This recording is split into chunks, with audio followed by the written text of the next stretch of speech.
सबसे ज़्यादा पुण्य किसका? तीसरी कहानी बेताल पचीसी। वर्धमान नगर में रूपसेन नाम का राजा राज करता था। एक दिन उसके यहाँ बीरबल नाम का एक राजपूत नौकरी के लिए आया। राजा ने उससे पूछा कि उसे खर्च के लिए क्या चाहिए, तो उसने जवाब दिया, 1000 तोले सोना। सुनकर सबको बड़ा आश्चर्य हुआ। राजा ने पूछा, तुम्हारे साथ कौन कौन है? उसने जवाब दिया, मेरी स्त्री, बेटा और बेटी। राजा को और भी अचंभा हुआ। आखिर 4 जने इतने धन का क्या करेंगे? फिर भी उसने उसकी बात मान ली। उस दिन से बीरबल रोज 1000 तोले सोना भंडारी से लेकर अपने घर आता। उसमें से आधा ब्राह्मणों में बांट देता, बाकी के 2 हिस्से करके एक मेहमानों, बैरागियों और सन्यासियों को देता और दूसरे से भोजन बनवाकर पहले गरीबों को खिलाता। उसके बाद जो बचता उसे स्त्री बच्चों को खिलाता, उसके बाद खुद खाता। उसका काम ये था कि शाम होते ही ढाल तलवार लेकर राजा के पलंग की चौकीदारी करे। राजा को जब कभी रात को जरूरत होती वो हाजिर रहता।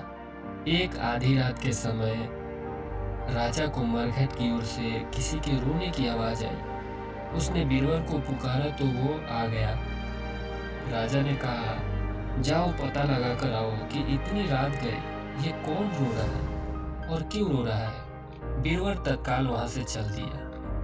मरघट में जाकर देखता क्या है कि सिर से पांव तक एक स्त्री गहनों से लदी कभी नाचती है, कभी कूदती है और सिर पीट पीट कर रोती है, लेकिन उसकी आंखों से एक बूंद आंसू की नहीं निकलती। बीरबल ने पूछा, तुम कौन हो, क्यों रोती हो? उसने कहा, मैं राजलक्ष्मी हूँ।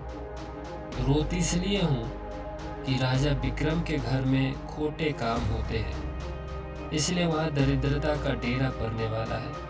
मैं वहाँ से चली जाऊंगी और राजा दुखी होकर 1 महीने में मर जाएगा। ये सुनकर बीरबल ने पूछा, इससे बचने का कोई उपाय है? स्त्री बोली, हाँ है।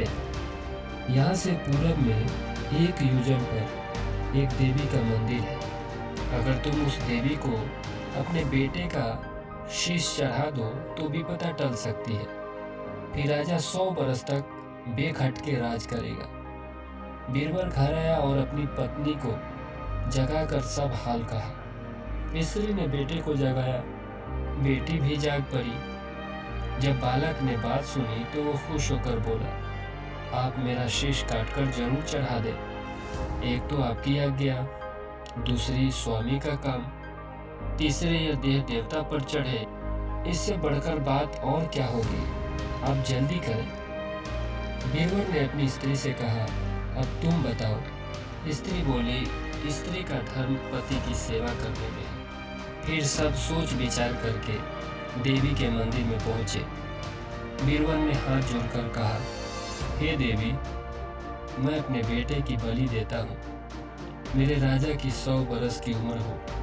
इतना कहकर उसने इतने जोर से खंडा मारा कि लड़के का शीश धड़ से अलग हो गया। भाई का ये हाल देखकर बहन ने भी खांडे से अपना सिर अलग कर डाला। बेटा बेटी चले गए तो दुखी माँ ने भी उन्हीं का रास्ता पकड़ा और अपनी गर्दन काट दी। बीरबल ने सोचा कि घर में कोई नहीं रहा तो मैं जी कर क्या करूँगा। उसने भी अपना सिर काट डाला। राजा को जब ये मालूम हुआ तो वो वहाँ आया। उसे बड़ा दुख हुआ कि उसके लिए 4 प्राणियों की जान चली गई। वो सोचने लगा कि ऐसा राज करने से धिक्कार है। ये सोच उसने तलवार उठा ली और जैसे ही अपना सिर काटने को हुआ कि देवी ने प्रकट होकर उसका हाथ पकड़ लिया। देवी बोली, राजन, मैं तेरे साहस से प्रसन्न हूँ। तू जो वर मांगेगा सो दूंगी। राजा ने कहा, देवी, तुम प्रसन्न हो तो इन 4 को जिला दो। देवी ने अमृत छिड़क कर उन 4 को फिर से जिला दिया।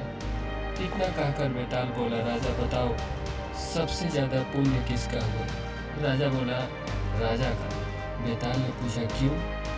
राजा ने कहा, इसलिए कि स्वामी के लिए चाकर का प्राण देना धर्म है लेकिन चाकर के लिए राजा का राजपाट को छोड़ जान को तिनके के समान समझकर देने को तैयार हो जाना बहुत बड़ी बात है।